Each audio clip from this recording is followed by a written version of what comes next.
Mi primer acercamiento a los videojuegos fue con una Commodore 64. De hecho, hice un video anterior donde hablo del sistema de la Commodore.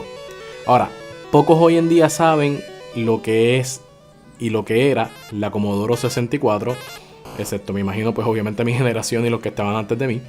Era una computadora que tenía videojuegos, o que podías ponerle videojuegos, ¿no? Y ahí fue por donde por primera vez tuve la oportunidad de adentrarme al mundo del gaming. Yo tendría unos 5 o 6 años. Ya existían los arcades, ¿ok? Y en los centros comerciales uno iba y jugaba, pero pues no, yo no había tenido la oportunidad de ir a uno de esos arcades en ese entonces. Posterior a todo eso que les estoy diciendo, llegué a tener un Atari. Y el Atari mínimo, yo espero que sí haya todavía una gran cantidad de personas que sepan de lo que estoy hablando, porque fue el primer sistema de videojuegos. La primera consola que uno podía conectar a un televisor y podía ponerle videojuegos, ¿no? Cartridge. Atari era una de las productoras de videojuegos independientes más grandes de Estados Unidos. La compañía Atari original fue pionera en juegos arcade. Ellos se dedicaban a sacar juegos arcade, videojuegos caseros, consolas y microcomputadoras personales, y su dominio en estas áreas la mantuvo como la mayor fuerza en la industria de la computación y el entretenimiento desde principios hasta mediados de la década de los años 80. La marca también fue usada varias veces por Atari, una división de la empresa, en 1984, y ha estado presente desde los primeros días de las máquinas arcade.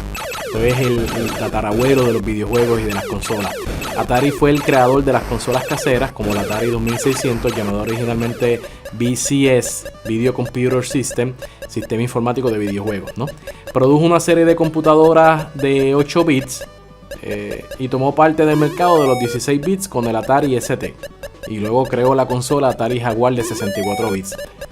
Revolucionaria para su época, y lanzó una videoconsola portátil, la Atari Lynx. En 1982 Atari lanzó decepcionantes versiones de dos juegos altamente publicitados, que esto ha salido en todas partes, que fue una versión de Pac-Man y sobre todo E.T., que de eso vamos a hablar más adelante porque se considera que es el peor videojuego de la historia, causando una montaña de material no vendido, tirando los precios al suelo.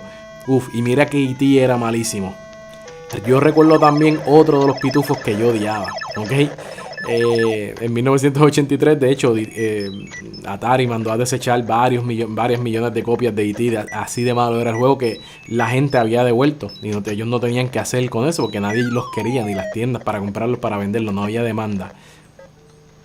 Así que E.T. se convirtió en uno de los mayores fracasos comerciales en la historia de los videojuegos, y por ende, como también la versión de Atari 2600 de Pac-Man había sido un éxito comercial, pero recibió duras críticas, pues Atari pues tuvo su declive. Y de hecho, en la historia de los videojuegos se considera que este fue un golpe fuerte para la industria de los videojuegos, que pudo, según algunos historiadores, haber creado el fin de los videojuegos. O sea, fue un punto bajo en la historia del gaming, punto.